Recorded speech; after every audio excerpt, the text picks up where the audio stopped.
Bueno, hoy vamos a hablar sobre los diezmos, las ofrendas y las primicias. Quiero que prestemos atención a este tema porque involucra también bendición para nosotros. Todo lo que nosotros damos a Dios resulta en una bendición para nosotros. Quiero que empecemos por las primicias. Para eso vamos a ir a Números, capítulo 18, versículos 12 y 13, parte del 13.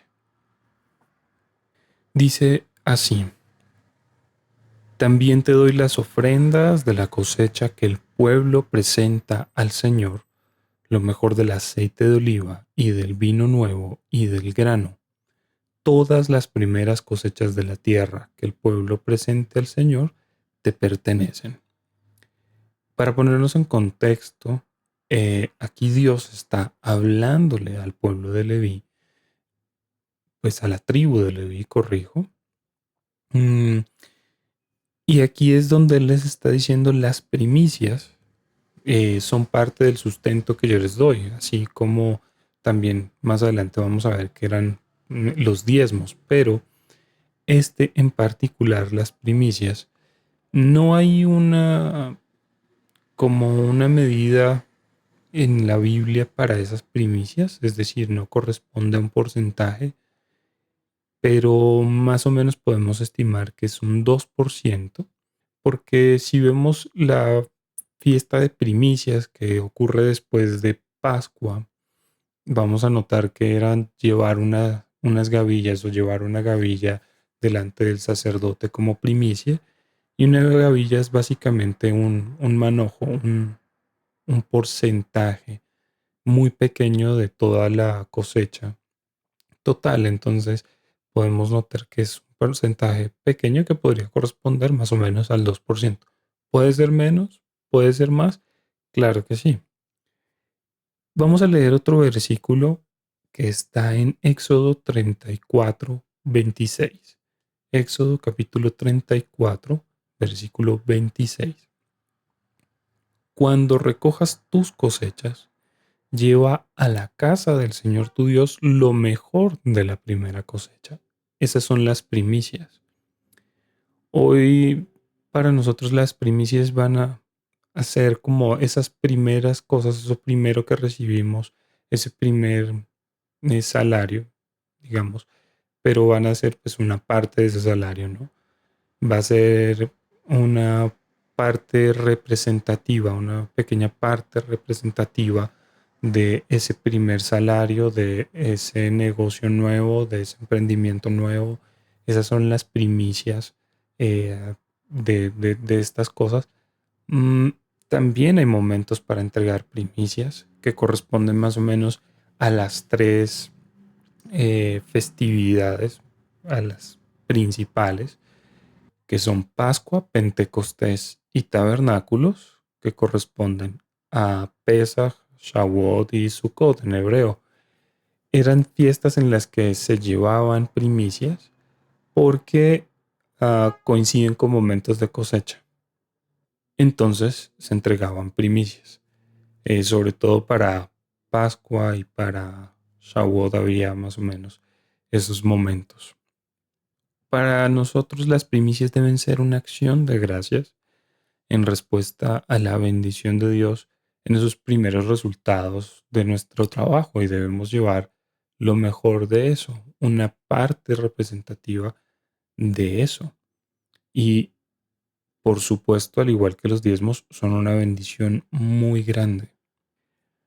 Y vamos a notar ahora sobre los diezmos que hay varios categorizados dentro de la Biblia, pero nos vamos a dar cuenta que de alguna manera nosotros hemos estado entregando esos diezmos, porque pues como para levantar un poco la controversia, mm, la Biblia habla de tres tipos de diezmos, no de uno solo, que es el que uno entrega al ministro y el que está acostumbrado a escuchar, sino que hay tres tipos de diezmos que tienen una finalidad distinta y una, por supuesto, la intención es distinta.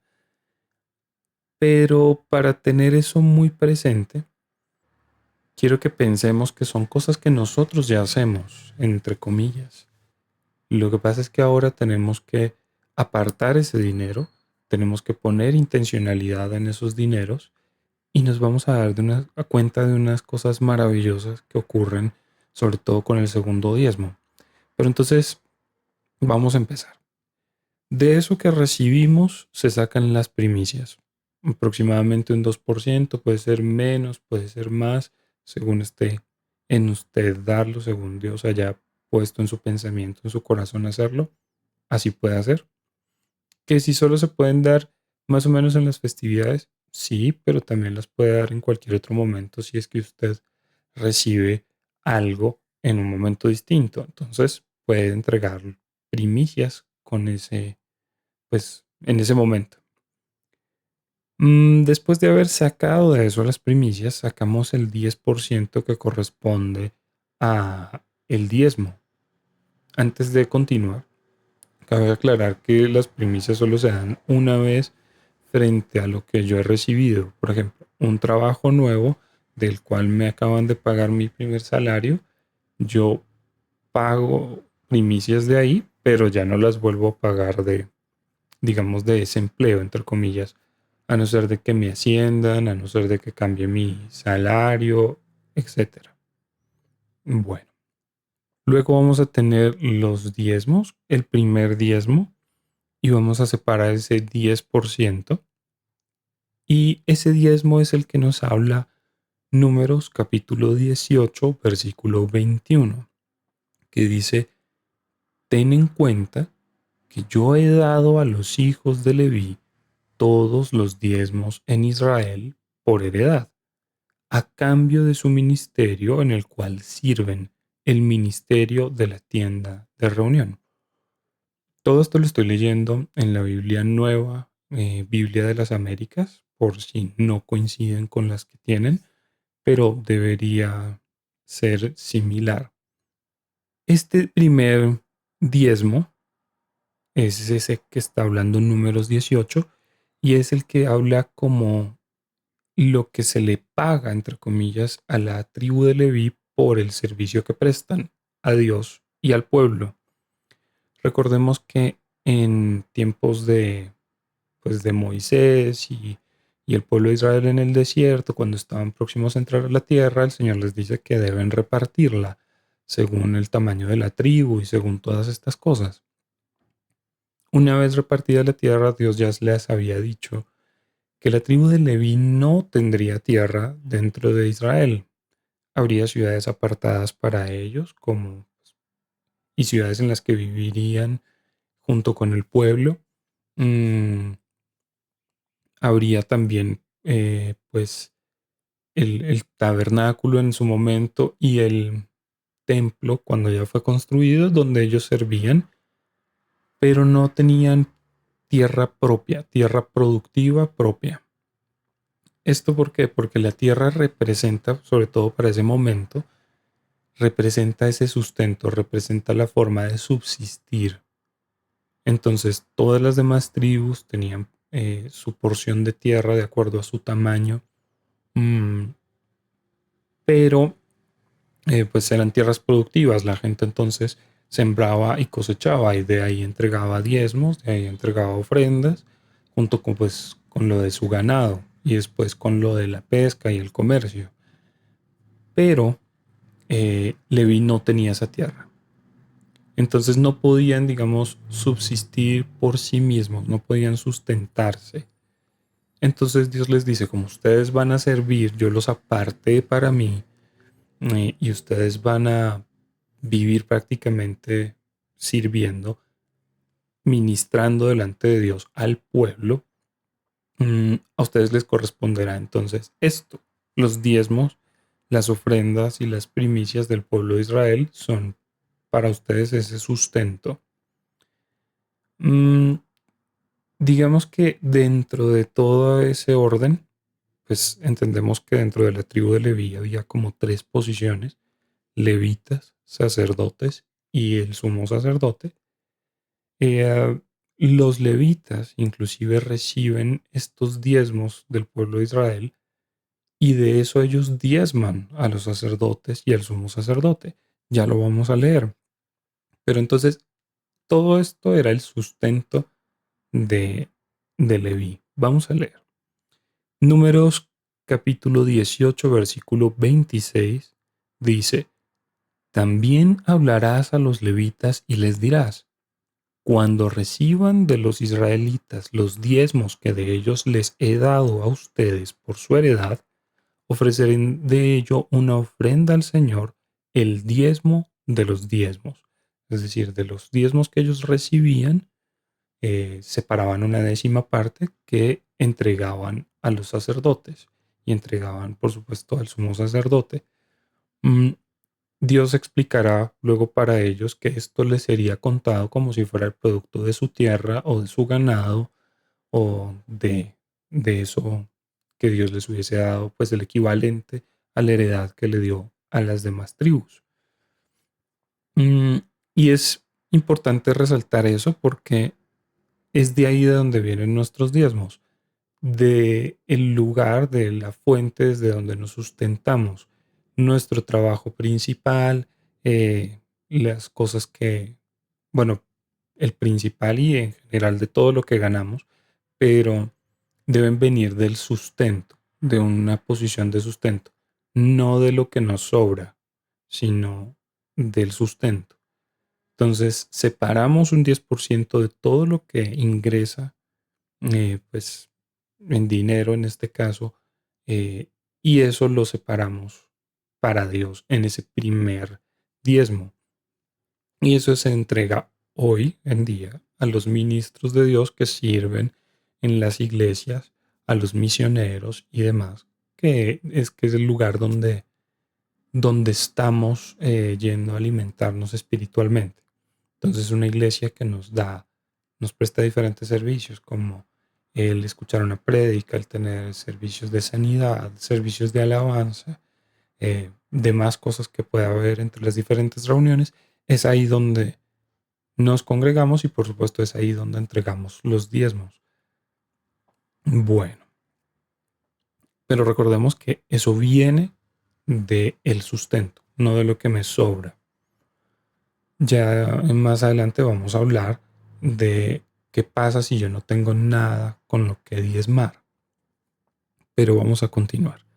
Entonces hasta ahora tenemos primicias y tenemos este primer diezmo.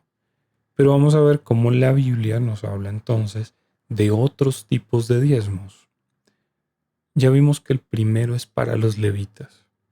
Vamos a ver el segundo diezmo, que también es un 10%. Entonces, después de apartarlo de primicias, después de apartar ese primer diezmo, podemos apartar este otro que corresponde a esto. Deuteronomio capítulo 14, versículo 23. Dice esto: comerás en la presencia del Señor tu Dios, en el lugar que Él escoja para poner allí su nombre, el diezmo de tu grano, de tu vino nuevo y de tu aceite, y los primogénitos de tus vacas y de tus ovejas, para que aprendas a temer siempre al Señor tu Dios. Pero si el camino es tan largo para ti, que no seas capaz de llevar el diezmo por estar lejos el lugar donde el Señor tu Dios escoja para poner allí su nombre, cuando el Señor tu Dios te haya bendecido, entonces lo cambiarás por dinero y atarás el dinero en tu mano e irás al lugar que el Señor tu Dios escoja. Podrás gastar el dinero en todo lo que tu corazón apetezca, en vacas u ovejas, en vino o sidra, o en cualquier otra cosa que tu corazón desee. Allí comerás en presencia del Señor tu Dios y te alegrarás tú y tu casa. Fíjense que este ya no se entrega únicamente a los levitas, sino que este tiene un propósito especial. Lo vamos a leer sobre el versículo 26. Podrás gastar el dinero en todo lo que tu corazón apetezca, en vacas u ovejas, en vino o en sidra o en cualquier otra cosa que tu corazón desee. Allí comerás en presencia del Señor tu Dios y te alegrarás tú y tu casa. Pero entonces, ¿cómo así? Si el diezmo era para entregar a los levitas, ¿por qué en esta ocasión él se lo está comiendo en presencia del Señor, su Dios?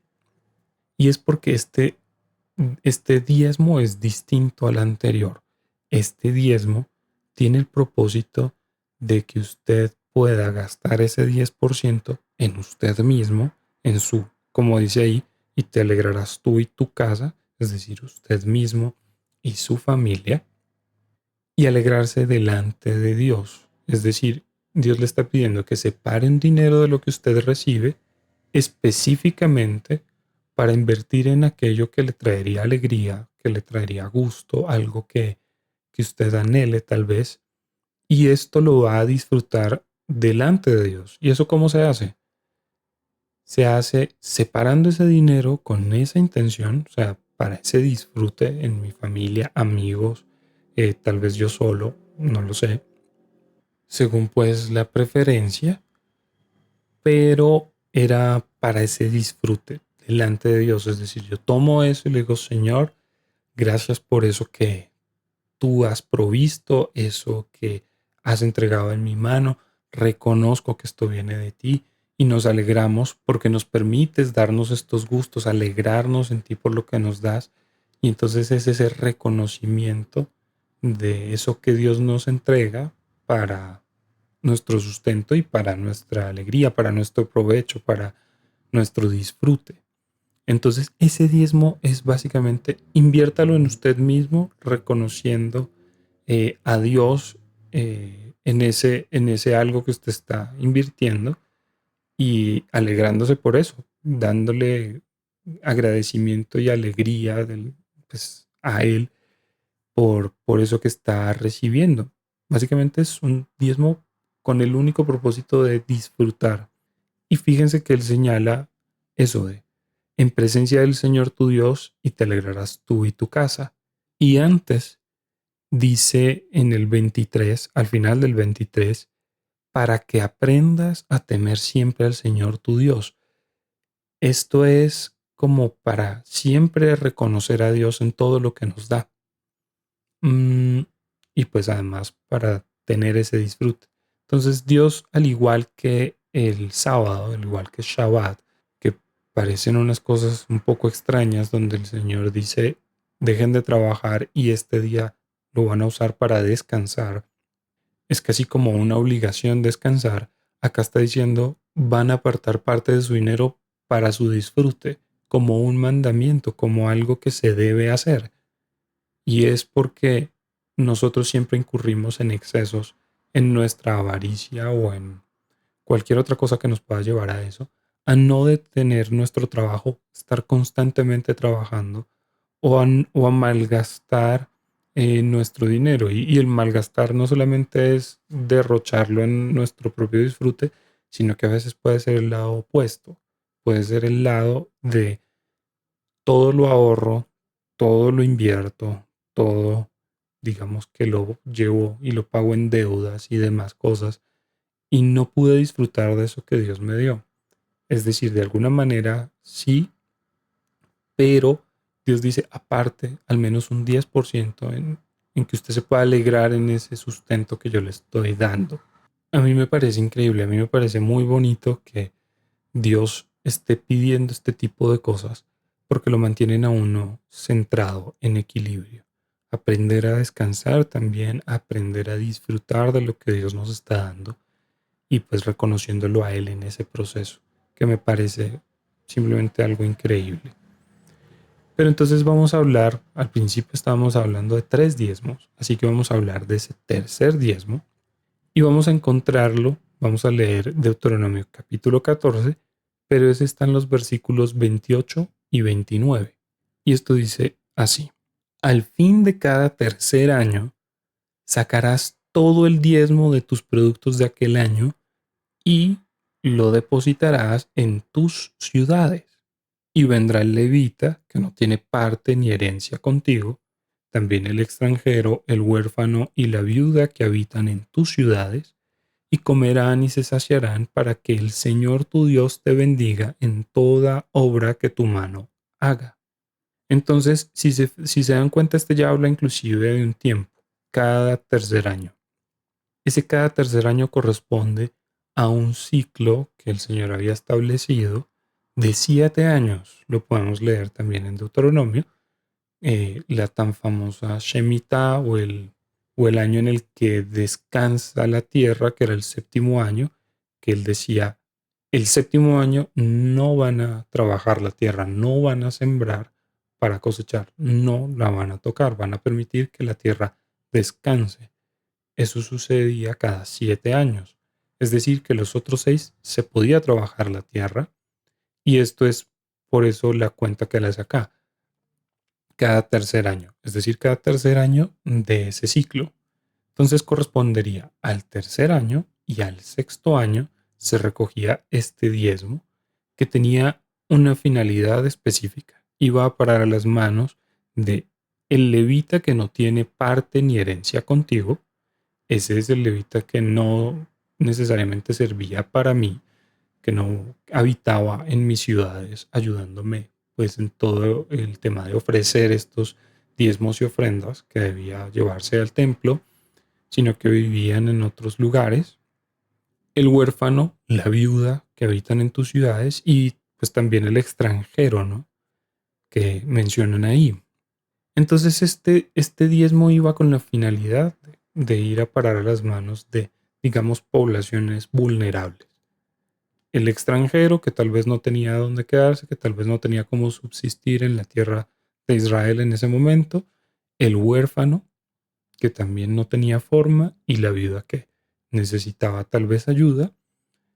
Este diezmo era para ellos, que se recogía el diezmo de todos los productos de aquel año y se guardaba en las ciudades para después poder entregarlo.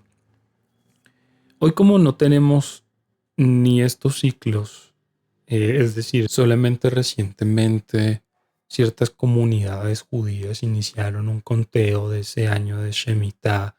Creo que el 2022 fue cuando reiniciaron la cuenta. Como eso no estaba sucediendo y como tampoco podemos llevar esa cuenta hoy con precisión nosotros, pues no hacemos esto de recogerlo cada 3 años. Pero digamos que sí podemos tener en nuestro pensamiento esta ayuda a estas personas. Vemos que la Biblia constantemente nos habla de ayudar a las personas de esta manera, del que le da al pobre le está prestando a Dios y él se lo pagará. Podemos ver diferentes versículos en Proverbios que hablan de lo mismo. Son ese tipo de cosas, ¿no? Podemos leerlo en Eclesiastés 11, donde nos dice que echa tu pan sobre las aguas y después de muchos días volverá a ti. Es decir, corresponde a la ley de siembra y cosecha, que es una ley espiritual. Todo lo que yo haga, todo lo que yo dé, eso mismo vendrá multiplicado a mí. Entonces, en cuanto a este diezmo ahora podemos tener esa intencionalidad, podemos separar un 10% eventualmente en diferentes salarios, no tiene que ser tan recurrente. Si se dan cuenta, Dios pedía el tercer y el sexto año este diezmo, o sea, que uno separara para entregar a las personas y entonces ya no invertía ese 10% en uno, sino que ese 10% se invertía en estas poblaciones vulnerables y los otros años, el primero, el segundo, el cuarto y el quinto, eran pues años en los que yo invertía ese 10% en mí. Eso sí, todos los años se recogía el diezmo para, para los levitas, ¿no? Pero entonces pensándolo de esa manera es que vemos que nosotros de alguna manera podríamos estar aplicando hace un tiempo ya esas cosas. Lo que pasa es que no había intencionalidad, pero ahora sí podemos presentar esos dineros o esas cosas que vamos a hacer delante de Dios, ya sea para reconocer a Dios en lo que nos da y alegrarnos nosotros mismos en eso, o reconocer a Dios en una parte de lo que nos da para ponerlo en manos de personas que lo necesiten. Como ya no podemos hacer esa cuenta cada tercer año y de verdad nuestra, digámoslo, mal llamada caridad, no, pues no podríamos hacerla simplemente cada tercer año, pues hágalo cuando esté en su corazón, hágalo cada vez que pueda, porque lo que nos habla la Biblia es que todo lo que yo siembre voy a cosechar, todo lo que yo dé lo voy a recibir, porque con la medida que midieres seráis medido. Eso está en Lucas, está en Mateo, está explicado diferentes veces en Proverbios, en Eclesiastés. Esto es simplemente una ley espiritual. Mi consejo es que lo haga con libertad y que lo haga con alegría. Luego vamos a encontrar diferentes citas bíblicas para las ofrendas. Pero antes de eso, quisiera que miráramos tres citas bíblicas, sobre todo para el diezmo, el primer diezmo al que uno entrega a los levitas, porque son ellos los que ministran al pueblo delante de Dios, es decir, los pastores, profetas, apóstoles, maestros, evangelistas. Son personas que muchas veces no están trabajando por fuera, sino que ahora se dedican de lleno al trabajo en la iglesia y al trabajo para la gente, básicamente. Entonces es algo que tenemos que tener muy presente y esto es algo que respalda la Biblia. Lo vemos en Deuteronomio 17, capítulo 17, versículos 9 y 11, que dice: y vendrás al sacerdote levita o al juez que oficie en aquellos días y consultarás con ellos. Eso es al principio del 9. Vamos a leer más adelante en el 11 que dice: según los términos de la ley que ellos te enseñan, porque el trabajo de estos levitas, hoy los ministros de Dios, pastores, profetas, maestros, etcétera, es enseñar la palabra de Dios y ayudar en pues los asuntos cotidianos de la vida, dar consejo, dar algún tipo de guía, dar alguna ayuda en pues soporte, en oración, etcétera.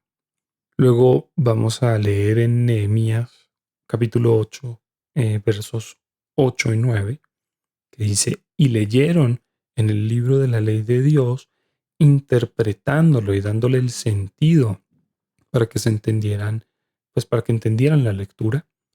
Y luego vamos a ver más adelante allá en el 9, pero más o menos a la mitad, dice: y los levitas que enseñaban al pueblo, es decir, los levitas, el sacerdote, todos estaban delante del pueblo en este momento que nos describe Nehemías, enseñando la palabra de Dios y explicando qué hacer y explicando aquellas cosas que tal vez no había sentido o que no eran fáciles de entender.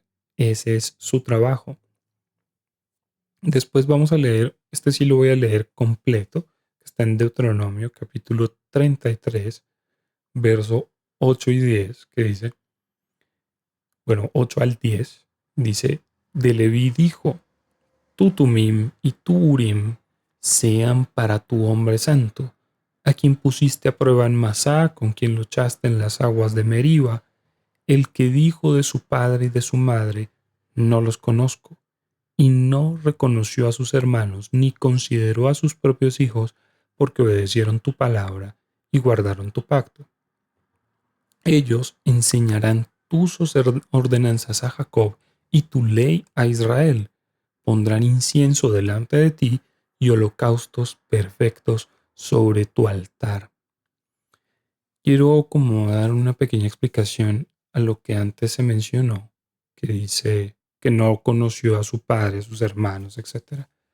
Y es que hubo un momento en el que Israel había caído en fornicación e idolatría. Y eso es más o menos con el incidente de Zimri y Cosbi, aquellas personas que se metieron justo después de, pues, del tema de Balaam. Y es que después Dios pidió que mataran a todos los que se habían involucrado, pues de esa manera con esos pueblos. Y Leví fue el que dijo: no reconoció a sus hermanos, a sus padres, ¿sí? No consideró ni a sus propios hijos. Ellos tuvieron que acabar con todas esas personas, aún contra sus sentimientos, solo por limpiar, purificar en ese momento esa situación. Por eso es que dice ese sacrificio que ellos hicieron, ese tema que ellos hicieron. Suena bastante fuerte, pero esto es entendiendo el contexto, ¿no? En épocas de Moisés, obviamente antes de la cruz, antes del sacrificio de Jesús, las cosas no podían ser expiadas de esa manera. Había pecados que se tenían que pagar con una pena capital, con una pena de muerte, y esto era porque no había forma de liberación, no había una forma de redención de esa manera, pues Jesús no había llegado. Entonces todos ellos, la única manera como de librar al pueblo de esas nuevas cosas que se desataban entre ellos, era con la muerte.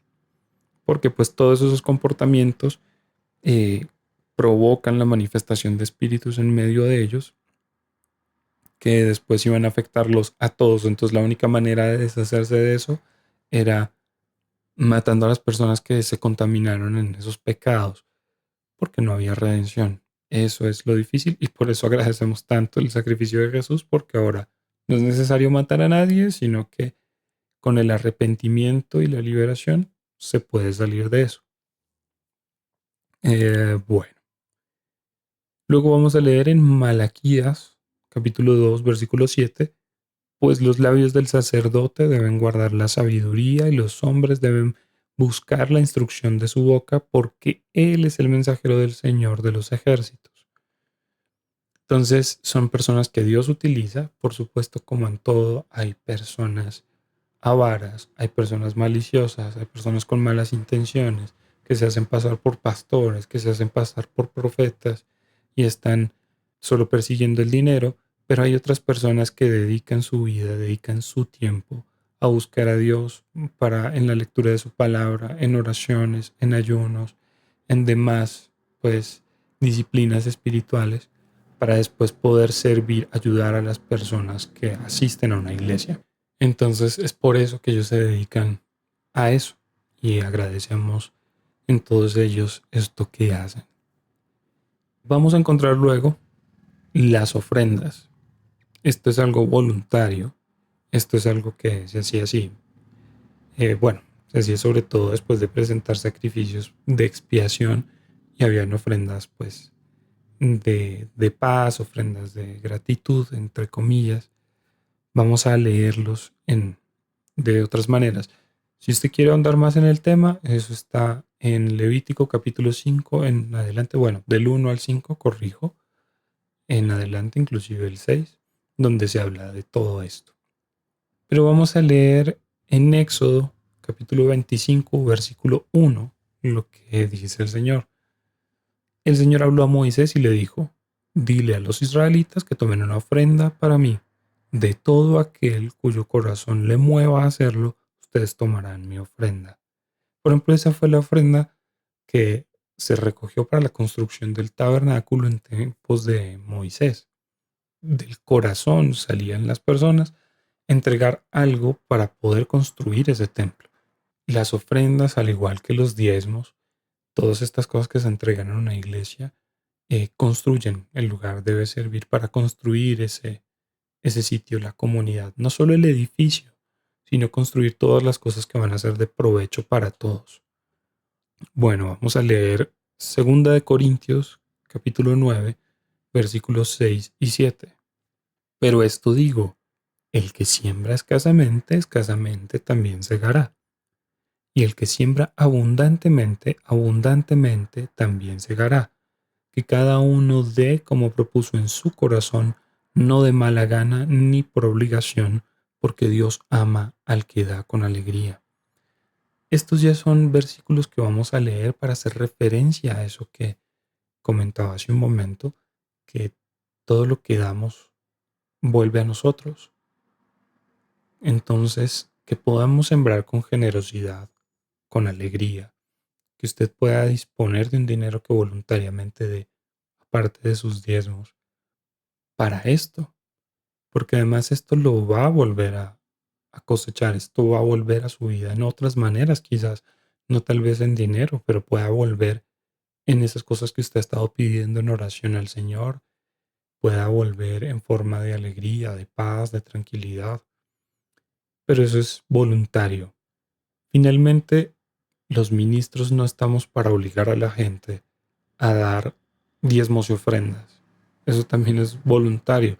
Digamos que son cosas que Dios manda, son cosas que Dios pide, y que esa es la manera de accionar eso, pero No estamos para obligar a nadie. No podríamos hacerlo. Y no estaría bien el hacerlo. Eso está en la decisión de cada persona. Si ustedes leen el libro de Ageo, Dios exhorta, Dios está llamándole la atención al pueblo de Israel porque dice nosotros, este no es el tiempo para construir el templo, este no es el tiempo para hacer estas cosas. Y Dios les dice, este es el tiempo y ustedes están pidiendo muchas cosas y están muy cómodos en sus casas, están muy cómodos en sus lujos y están pidiendo muchas cosas y quieren mucho y siembran mucho pero reciben poco, y comen mucho pero no sacian su hambre, tienen sed y beben a montones pero no se calma y eso es porque ustedes no están dando lo que corresponde, están reteniendo más de lo que les es bueno retener. Entonces, básicamente Dios les está diciendo, ustedes quieren demasiado, pero dan muy poco.